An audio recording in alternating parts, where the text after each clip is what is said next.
All right, this is a Compass to MS Care program. This is a series by MS Views and News that we've been doing since many years before COVID, where we bring programs around to the United States. And I know this is not truly rural anymore, but I remember once upon a time when it actually was. First time we were here, and that young lady all the way in the back of the room, Susie, made sure that we got here at that time.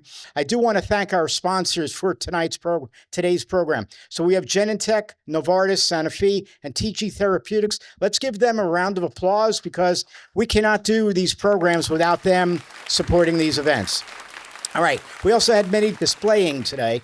So we had Alexion and ANI and Genentech, Mallinckrodt, Novartis, TG Therapeutics, and I want to thank the National MS Society who partners with us to do these programs to help us make sure that we're getting people from the community to come to these programs. Without any further ado, though, let's welcome Jessica Thomas.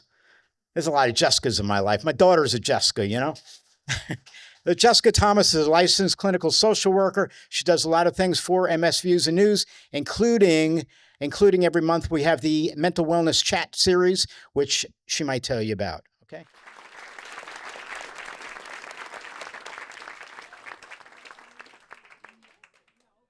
All right. Good morning. I have so much gratitude to be here today, and I'll share why. Look to your left and look to your right. Unless you're like by a wall, then just look to your other side. This is community, and community matters to a great level. So a little bit about me. Stuart shared. I facilitate the MS Mental Wellness Chat. If you are not familiar with it, I'm going to talk a little bit more about it near the end of the program. I highly recommend signing in. Ironically, North Carolina is not well represented on that chat, but it is a fantastic place to learn social, psychoeducational tools to help you cope with MS, and then also connect and talk with other people that are living with MS. Now, the other thing about me is that I have allergies, one that you might be able to pick up from my voice, but I also have MS, and I've been living with MS for, this will be my 20-year anniversary, so I have no idea how I'm going to celebrate. But while the journey has not been perfect, it is not horrible because I've gotten a lot of great things out of my diagnosis, either learning how to live well, learning how to have a focus on positive psychology and seizing the moment and being resilient, and also expanding my community. So I'm going to try this out. We're going to talk about resilience today. I talk about resilience a lot in the mental wellness chat because resilience is something that we can do, active things that we can do to live well with our disease. So what is resilience? Resilience is our ability to adapt, to recover, to grow in response to a challenge. If you were to look up the definition of resilience, it would say to bounce back. And I don't necessarily think of resilience like that. I think of resilience more like working through, because my MS is not going away. I'm just going to have to work through it the whole time. So how does resilience look and feel? So let's talk about this, because often when we're talking about resilience, it feels happy, and my voice is not matching my personality right now, but it feels happy and good and and empowering. But when you are employing resilience skills, you're in a tricky time and it's hard. And you maybe don't feel amazing. You're doing things that will help you get through, and maybe you're empowered by them and you're benefiting from them. But when you're employing resilience skills, sometimes it's not during the best time. So I just want to note that, because sometimes we can have a sense that everything is positive and happy, and resilience makes you better. I'm going to drink water while I'm doing this. Clearly, I need to. Hang tight. I took yesterday off of work for you guys. I really was trying to have my voice. So the MS journey and challenges. So MS, as we know it, brings a lot of uncertainties, right?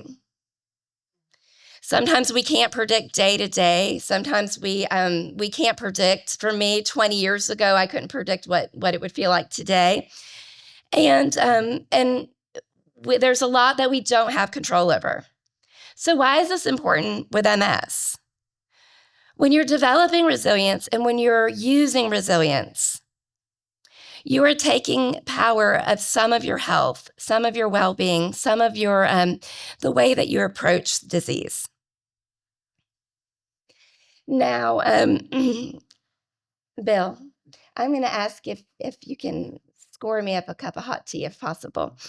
Okay, so there's an unpredictable nature with MS. There's emotional challenges with MS. I'm going to have you raise your hand. I know that I'm streaming as well, so at home, raise your hand too. But if you have ever had some ups and downs emotionally from MS, raise your hand. Yeah, it's completely normal, completely normal. And then there's also impacts from MS with your work, with your social life, with your interactions with people. For example, I have a good friend that I texted her, maybe too late. She has MS, but she lives in my area. And I said, hey, do you want to hear a good neurologist speak on MS? You can come with me. She doesn't feel good today, so she can't be here. So there's back and forth and things that can be kind of tricky. So we're going to define resilience in the context of MS. Resilience is not about avoiding difficulties, but learning to thrive despite them. So I want you to think about that. So it's not that we're going to take away that we have MS. If we could, I'd do it for me and I'd do it for you guys in a heartbeat. It's about thriving during the circumstances. The key traits of resilience are adapting, perseverance, and emotional regulation. Resilience helps you coping with relapses when your symptoms go up and down. How many of you have symptoms that go up and down? Okay, me too. And lifestyle adjustments. So resilience helps with all of this. And if you are a care partner, somebody who loves somebody living with MS, resilience is for you too. So let's talk a little bit more about the key components of resilience. First one is self-awareness. Understanding your emotional responses to challenges. Now, when you have challenges, how many of you had feelings of anxiety, frustration, confusion, sadness, anger? Yeah, these are all normal responses. But being able to recognize that's important, and it's a strength. Identifying your triggers for stress and for developing strategies to manage them. Thank you.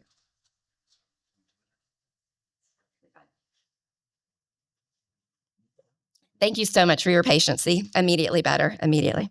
Okay. The second strategy or second characteristic is optimism. Now, this is not sunshine and rainbows because that's kind of crazy. It's fun to see someone that's like that all the time, but it's not sustainable, right? So optimism, though, maintaining a hopeful outlook without dismissing reality, that's a balance.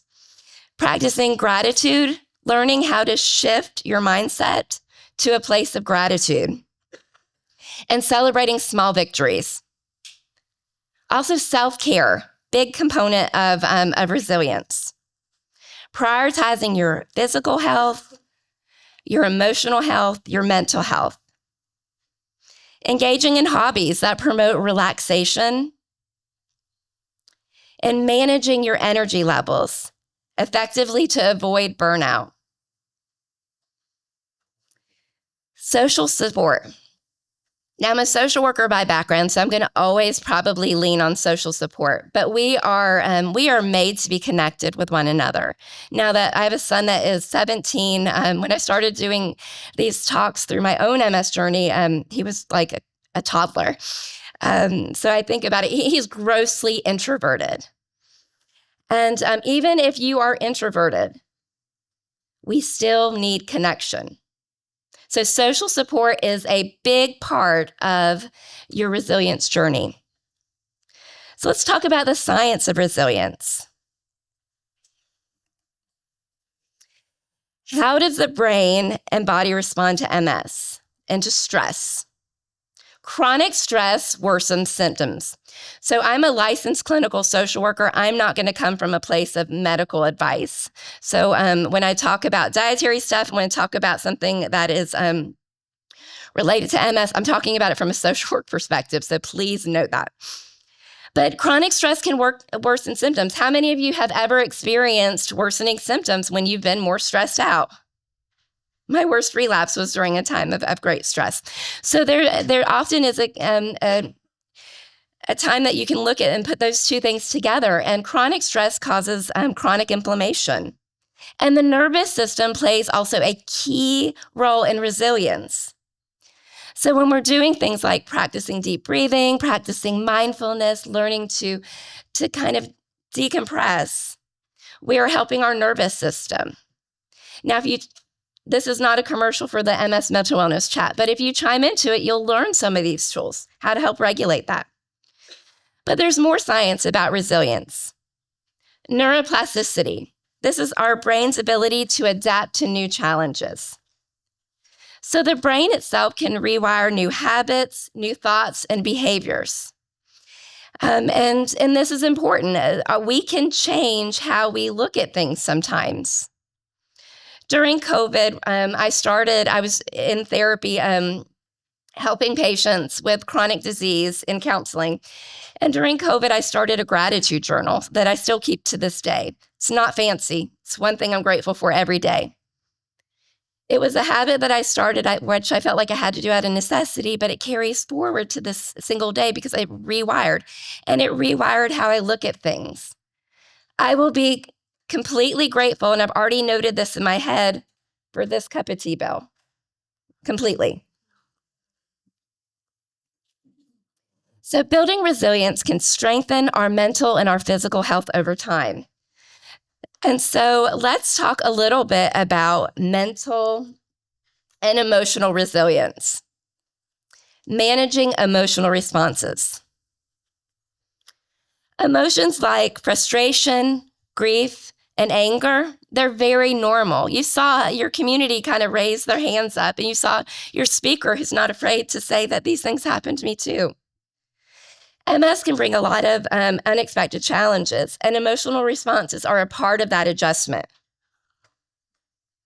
If we try to suppress emotions, guess what happens? They don't go away. They come back, and they come back bigger, and sometimes angrier and louder. So when we can accept emotions that we feel with no judgment, we win.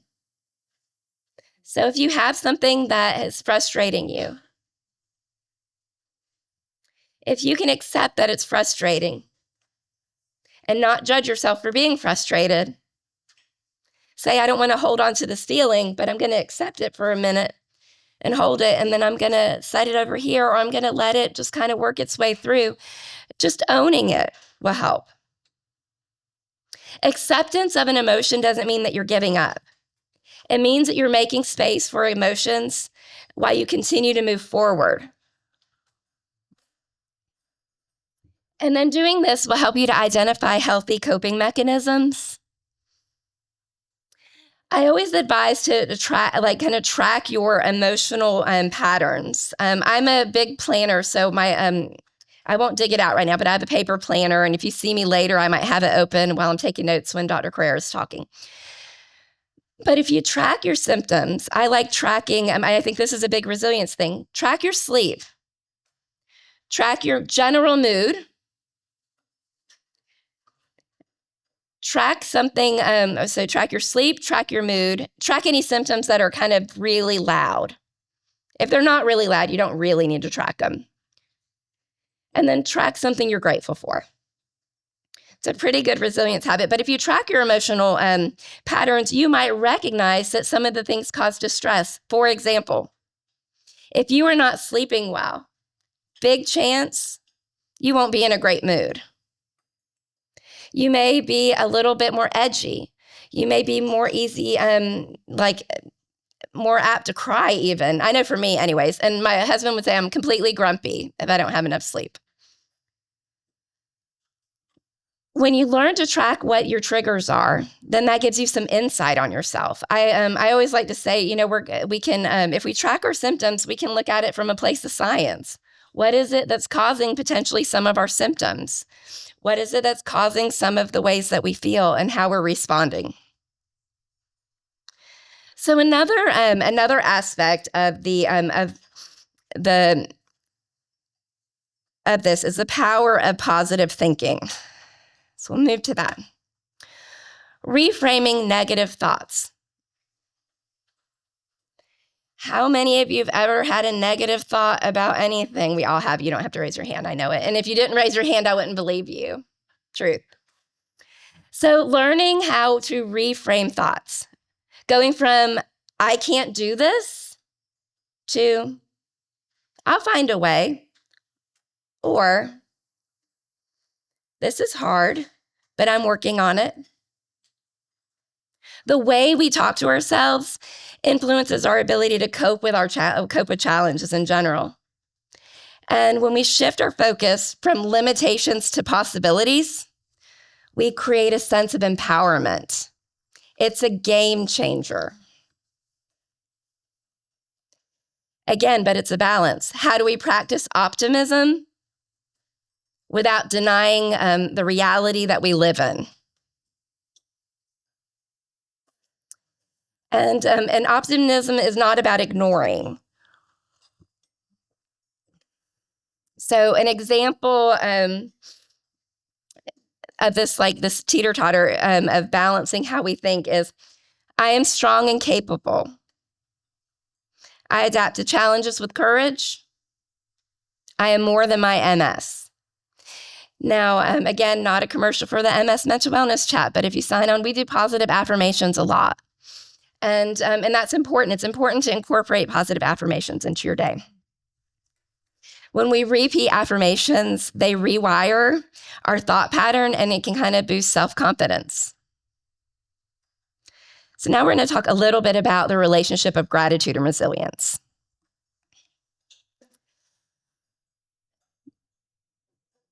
Gratitude is a big game changer. Make sure I'm on the right slide. Okay. It is a big game changer. When you practice gratitude, you automatically reduce stress, you improve your mood, and it fosters well-being.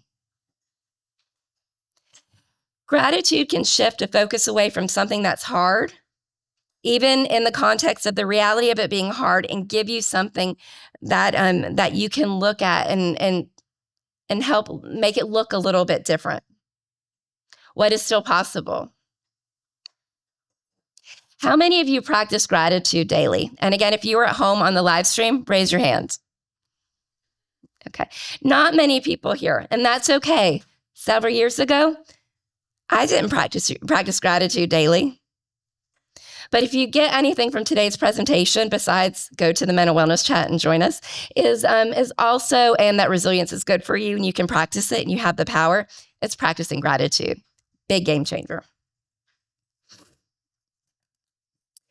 And gratitude allows us to, instead of dwelling on limitations, you recognize the strength and adaptations. You also recognize the good. And we're wired to where when we see the good, we feel better. And so I'll give you an example because I just don't want to feel like I'm lecturing. So a couple weeks ago, I was driving to Charlotte. Are you guys all pretty local to Charlotte? Most of you? Okay. I'm from High Point, North Carolina, so I'm not too far away, but I fly out of Charlotte Douglas quite often. And I was on the highway, on the road, and I have a car that's pretty new, and my transmission malfunctioned completely. Crazy, right? really not helpful for anxiety. But my transmission malfunctioned completely, and I was on the side of the road. I was going to miss my flight. I was going to, it felt kind of anxious. I don't like hanging out on the side of the road. I don't recommend it. That's not the place. Go to a park or something. That side of the road, not very fun. But at the end of the day, after all of that anxiety and stress, I reflected on all the good people from the day. The tow truck driver was really nice. He took a while, but he was really nice. My husband was always working on getting me somebody out there to get the car. So I had someone that had my back. And my father-in-law picked me up from the side of the road. So there was goodness in all of that. And reflecting on all of that did not change that the experience happened, but it allowed me to look at the good. So I would like to talk a little bit about mindfulness and stress reduction. Mindfulness is pretty amazing, but it's hard to do sometimes. Mindfulness is when you allow yourself to fully be in the present. And when you can do this, it reduces stress. Often when you're living with MS, or you love somebody living with MS, we can get caught up in a spiral of like, what is tomorrow going to be like? What's next week going to be like? What's the next couple hours going to be like? But when we learn to be focused in the present, in the moment, we automatically reduce stress. There's an activity called grounding, and it's one of my favorite activities. I prefer to do this when I'm in a screened-in porch at my house. But we'll practice it here for a second. So grounding is a series of 5, 4, 3, 2, 1. You can also Google it. And it incorporates all your senses. I'm not going to make us go completely quiet, because the people at home that are watching this will be like, that's not very fun. But what you would do is you would stop, and we would pay attention to, what are 5 noises we hear? You might hear carts, since this is a hotel, carts moving outside. You might hear conversations. If you're on your screened-in porch like me, sometimes you'll hear birds. You may hear someone laughing in the background, or a lawnmower going, but you pay attention to what you hear. And then you pay attention to what are 4 things that you can see. And then what can you touch? Taste. I always miss, this is why I try to not do this live and not written down, because I always lose a sense when I'm talking about them. But you go through your 5 senses, and essentially by the time that you do that, you feel a little bit more relaxed, a little bit more in the moment, a little bit more grounded.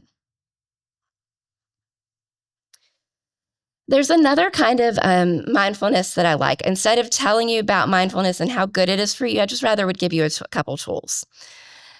One is called box breathing. So for box breathing, you breathe in through your nose and out through your mouth. I'm going to lead you through this breathing, but I'm not going to do it because I don't want to cough. Is that fair? So what you do is you breathe in for a count of 4. So you breathe in, 2, 3, 4. You hold it for 2, 3, 4. You exhale through your mouth for 2, 3, 4. And you hold it for 2, 3, 4. So it kind of creates a box. This kind of breathing can be extremely helpful and can lower your blood pressure. There's some really good benefits to it. And it can also help you to ground you a little bit and be more present. Can you go over that again? Absolutely. So for box breathing, let's do 2 rounds of it just for fun. And I'm going to ask Jill and Bill to let me know about my time, because I really, usually I go so fast through these presentations, I'm slowing myself down on purpose. And so if they can just tell me. Okay, so for this, we're gonna do 2 rounds of breathing. We're gonna breathe in, inhale through your nose for 2, 3, 4. You're gonna hold it for 2, 3, 4. Exhale out of your mouth for 2, 3, 4, and hold it for 2, 3, 4. Inhale for 2, 3, 4.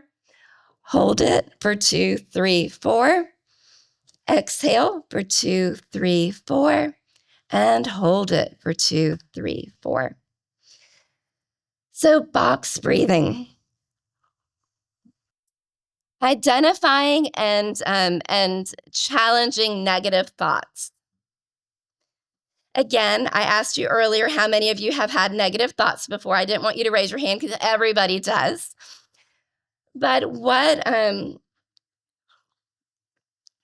we do to help those negative thoughts? Because often, not always, negative thoughts are really cognitive distortions. We're not telling ourselves the truth. A very simple way to handle this is, what would you say to a friend? Goodness, we'll show up for a friend like none other, but do we show up for ourselves the same way? So what would you say to a friend? I always like to start with that. That's not very scientific, but it does help a lot, and people often will say something to their friend in a way that they need to say it to themselves. But when you're faced with a negative thought, recognizing it is the first part, and then giving yourself the ability to rewrite it. So instead of saying something like, I am a burden, I contribute to my relationships in a meaningful way. And then also creating a resilient script for yourself through tough moments, using those positive affirmations. If you want to learn more about cognitive behavioral therapy, tune into the mental wellness chat. We do live examples and we work through challenges. But develop a set of affirmations that speak to you, and coping statements that you can use during difficult times.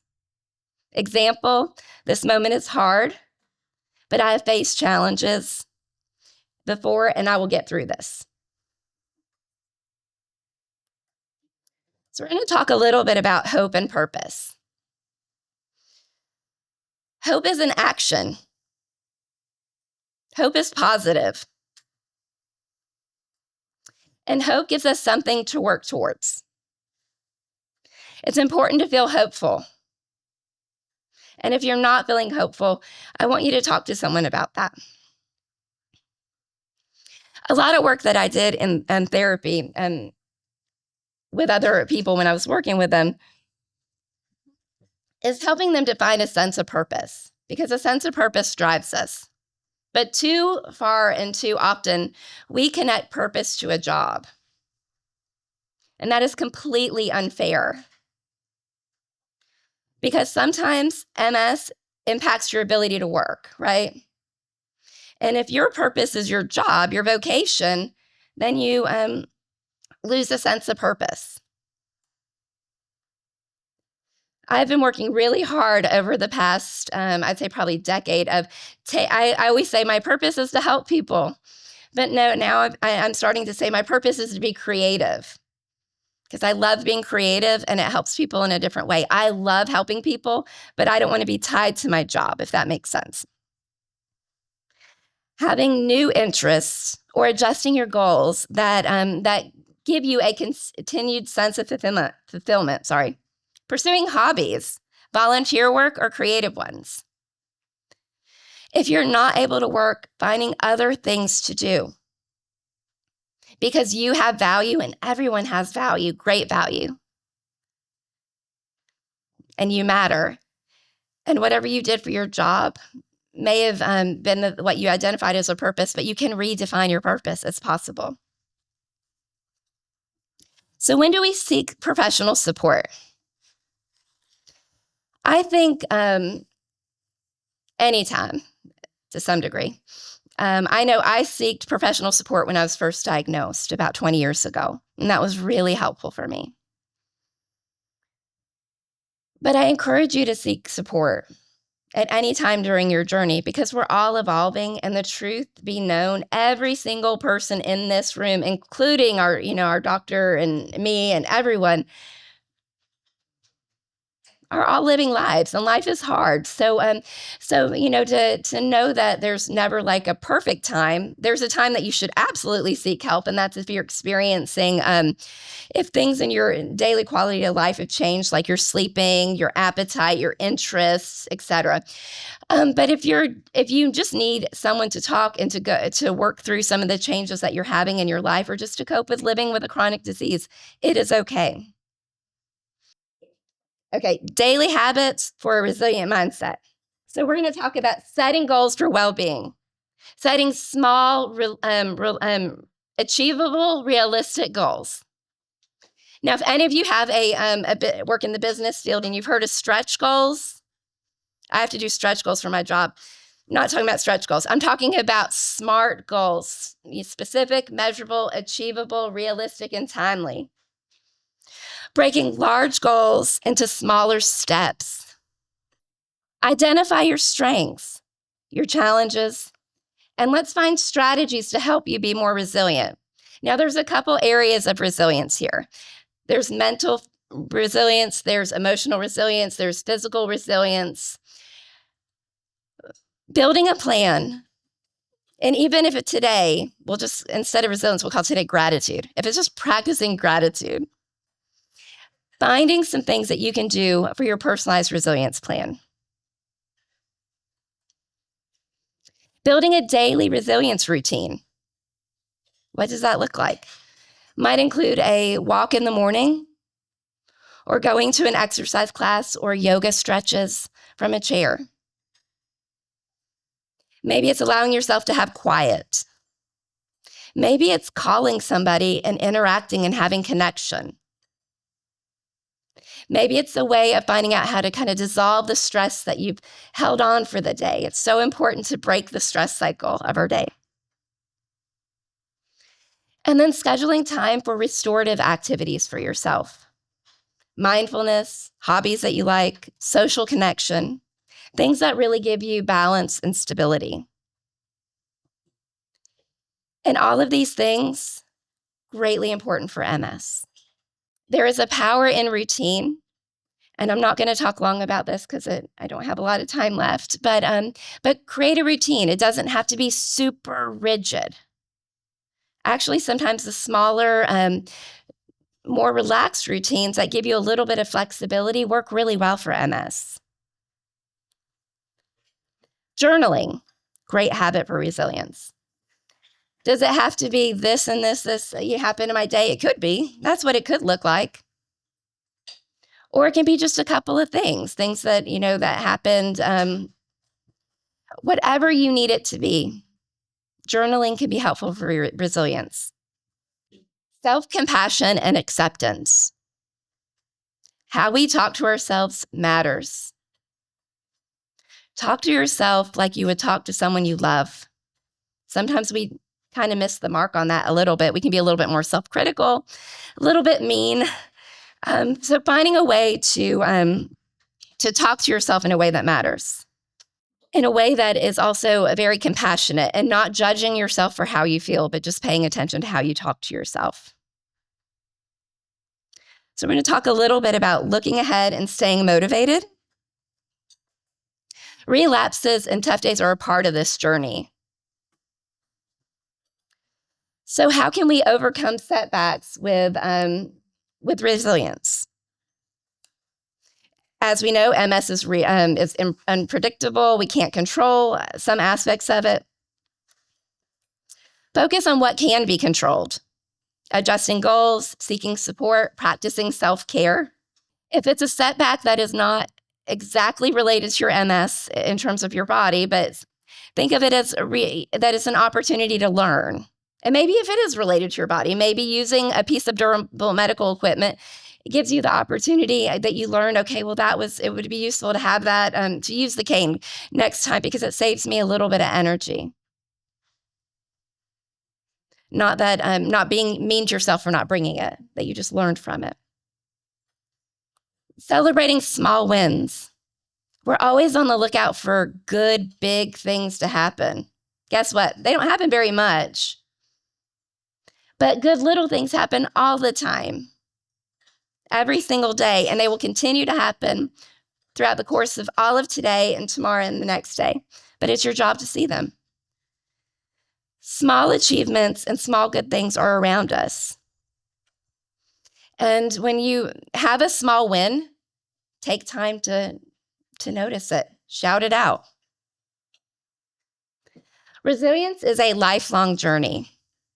This is not something that we can just put into place in today. We can put in parts of it today and continue to work and build, sort of like exercise. It takes a while to build a muscle, and it's an ongoing process. Life circumstances, MS, and personal goals evolve.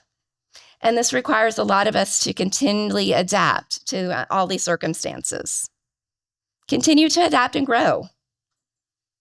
Staying open to change. And I don't mean the MS changes that make us sad. They happen sometimes. We have to deal with those. But life changes, right? We've all been, during COVID, if you remember how that experience was. But finding new ways to cope and the things that work for you. So the MS Mental Wellness Chat. This is a monthly chat we've been doing for 4 years almost. People from all over the United States, Canada, even the Bahamas, join in on this chat. It is a monthly resource for you to be able to learn tools like this and also connect with others. The best feedback I've ever gotten from the MS Mental Wellness Chat, and I get this all the time, is that I don't feel alone. And so if there is a part of you that wants to reinforce some of the good things that you're doing, come onto the chat. If you need to learn things, come onto the chat. If you're struggling, come onto the chat. It is a community. And as I said in the very beginning of the presentation, one of the best things in the world is that right now we have a sense of community with MS. And so I greatly encourage you to sign on to this chat. You access it by going to MS Views and News, and then go to the virtual programs, and then you sign up. Go ahead and sign up, because what happens is when you sign up for next month, it will put you on an email list for all of the months. And what that means is if you can't attend a month, that's okay, but you're going to hear about the next one.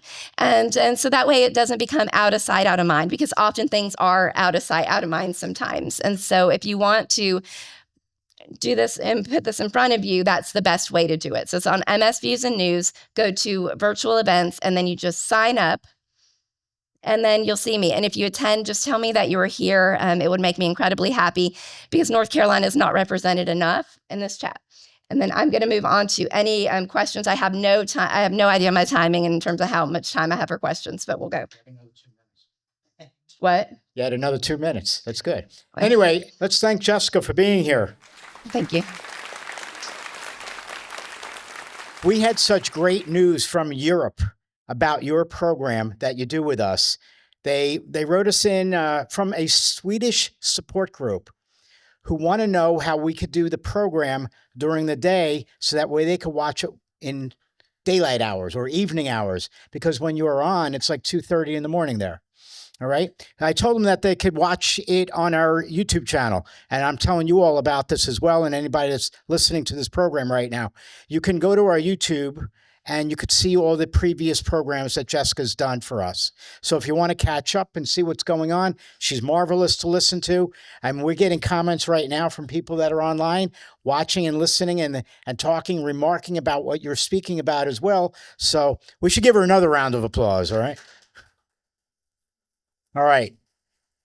Anyway, do any of you have questions? If not, I do have some from the online audience, but I do want to get questions from you. So who here wants to be brave and raise their hand first? Jennifer? Oh my gosh. Okay, let me go online and grab some questions, all right? All right. The first one, again, wants to know how they can see you, all right? And so we'll say again that you do this monthly chat online.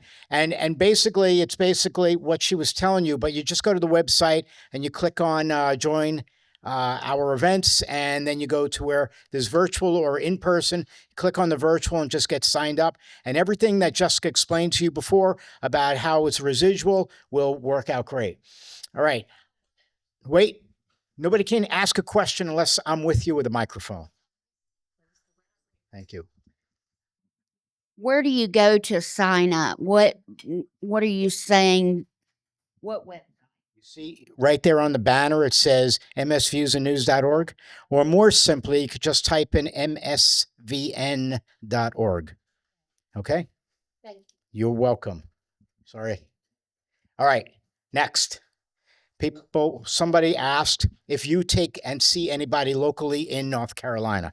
Okay, so here's the deal. I work for, I'm a director of patient education for a rare cancer organization. So I do very much what Stuart does for a different population of people. So I'm not a therapist right now in terms of practicing. The closest thing I come to doing therapy is that MS Mental Wellness Chat, and it is not therapy, but it is a great resource. However, if you are looking for a therapist that specializes in MS, as I did when I was in private practice, go to the National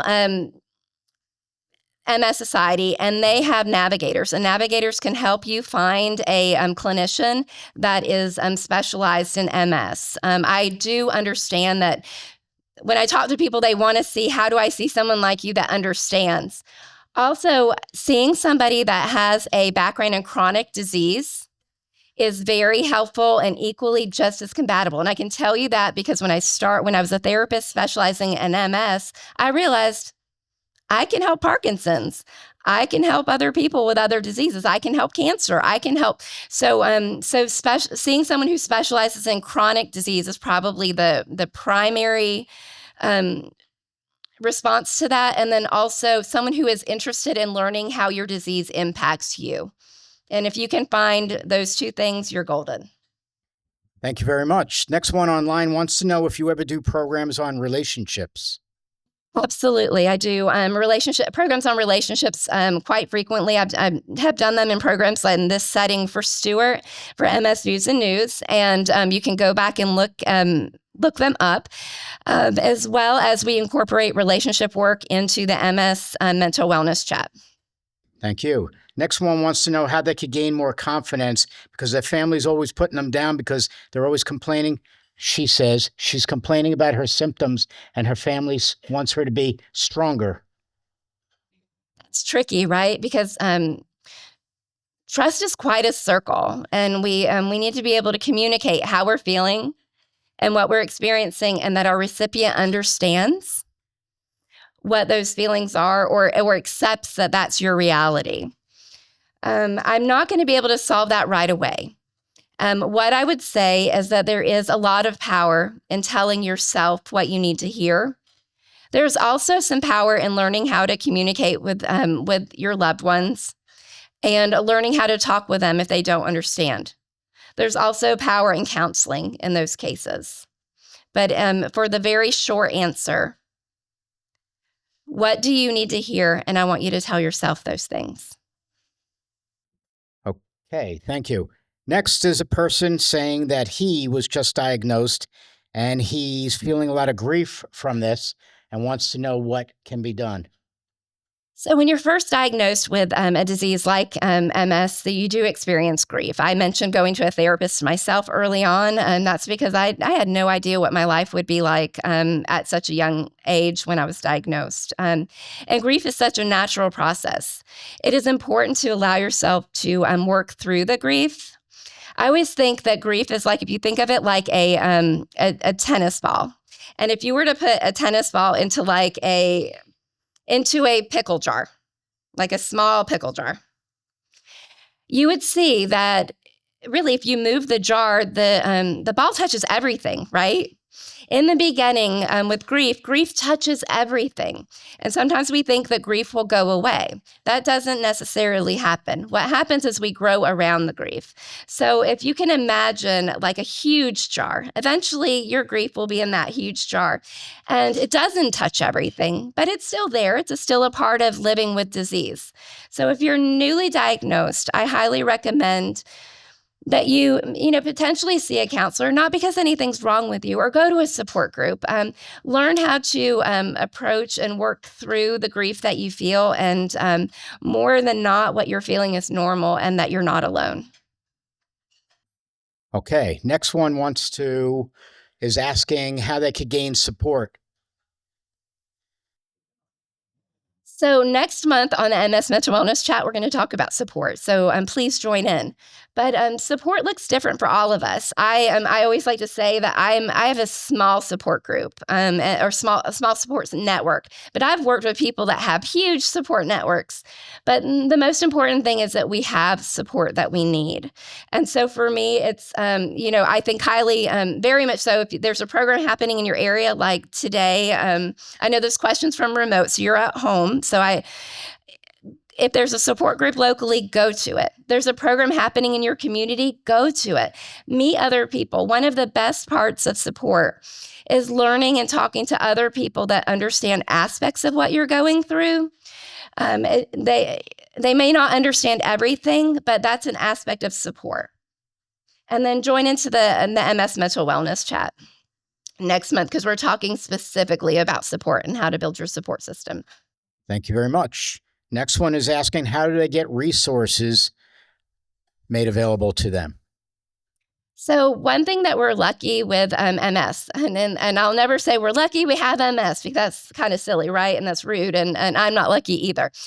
But one of the things that we are lucky is that this is a disease state that has a lot of resources at our hands, and a lot of organizations that care about our disease.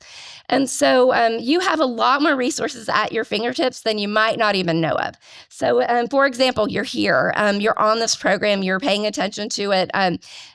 Programs, organizations like MS Views the News have really great resources. And if you can't attend a live program, look on their YouTube library.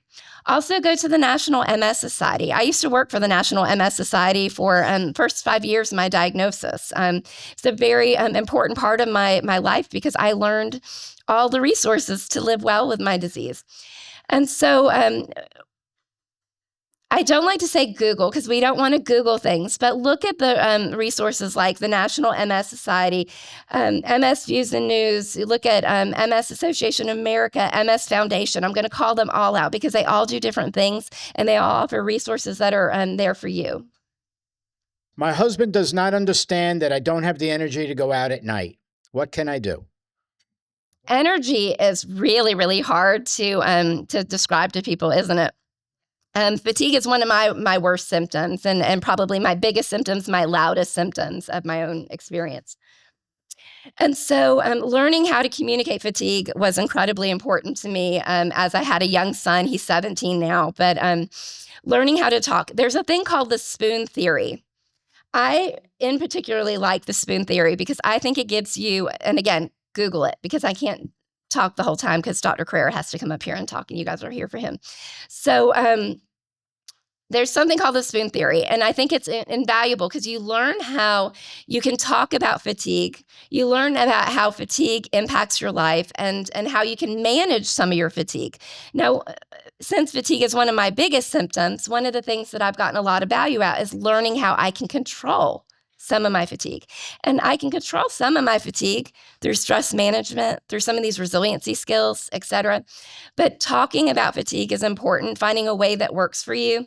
So I'll give you just a rundown very fast on the spoon theory. Essentially, your energy is broken into increments, and you have a set number of increments each day. I always say I have 8 spoons of energy. My husband has 15 to 20, and my son has unlimited, because he's a teenage boy. He's like staying up till midnight or whatever. But the spoon theory, it kind of helped me to understand that, okay, I have 8 spoons. How am I going to spend them? And then also with talking with my husband, or specifically, we've learned that, he has 15 to 20, I have 8. So how do we negotiate energy levels? If we want to do something special, how can I preserve some of my energy so I can give that energy to him and to go do something fun later, etc. Spoon theory, Google it. Okay. And don't Google medical advice. I've said Google it a lot, but I'm telling you things that I know you can Google and find. Thank you. Next person writes, been diagnosed for 10 years, very depressed. Live in a very rural area. There are no MS groups that I even know about.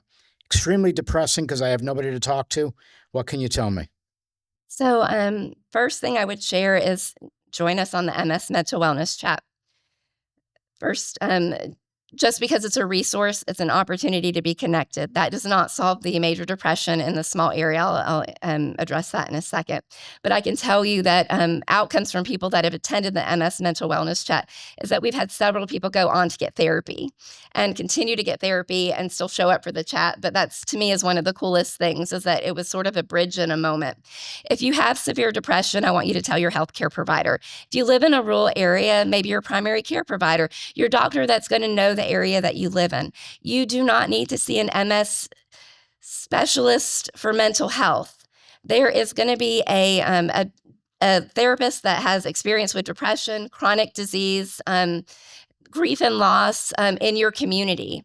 It may be a little bit of a drive. There's also online therapy. I'm kind of a little bit on talking about it because I don't know what the future of reimbursement looks like for online therapy, but as of right now, that's a great option too.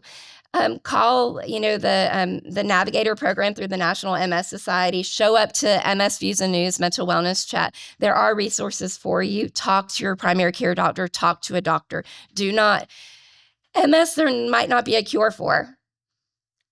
But depression, there is a lot more closer to a cure and treatments. And a lot of times MS and depression live hand in hand. And that's something that you can manage and that you can get resources and help with, and that you're not alone. Thank you. Last question from online until any others online ask questions, because they see them start and then they stop. But the last question is from a person who's in her 20s, recently diagnosed with MS and feeling like she's got no direction to go in. She doesn't trust her doctor and thinks that what's being told to her is not correct. She feels she needs direction. My first thoughts on that is that it's important to have a relationship with your doctor that you can trust. And so if you have I'll look in the camera so I'm looking at you. So if you have a physician that you don't have a good relationship with, my recommendation is to potentially see if there's another MS specialist in your area, or to give it some time. You're 20 years old, you're newly diagnosed, and there's probably even some feelings of grief and loss and kind of uncertainty to what the future holds. And I was in my 20s when I was diagnosed myself. And I know that having a working relationship with your neurologist is one of the most important relationships that you can have. And so my hope is that you can find another specialist that you can have a relationship with, and or see if there's a therapist, someone that you can work on some of just the adjusting to this diagnosis. You may or may not have noticed, but in some of this presentation, I talk a little bit about resilience. MS is a part of you, but not all of you. And so my hope is, when we're first diagnosed, this is MS. It's all we can see, and over time, it slowly moves. And my hope is that you can get a relationship with a doctor, or continue to lean into the resources here to help you kind of shift that, so you can see all the other things that are there. Thank you. Last question online. Again, last, but now this is the last. How do you start a support group in a rural town? Well, this is not of my expertise, but I can tell you I've actually I've started support groups that are still in process and still running today through the National MS Society when I worked there. If you're interested in starting a support group, be empowered to it, because the truth is there's probably people in your area living with MS that would love to be able to go to a support group. Contact the National MS Society. They can help you with some of the resources and tools, but regardless, you can do it, and that's something you can contribute to build with resources. Let's say thank you again to Jessica. All right. Thank you. Go to our website, check out all the programs, virtual and in person, that are happening, and just keep on learning and living. Okay. Thank you. Bye-bye.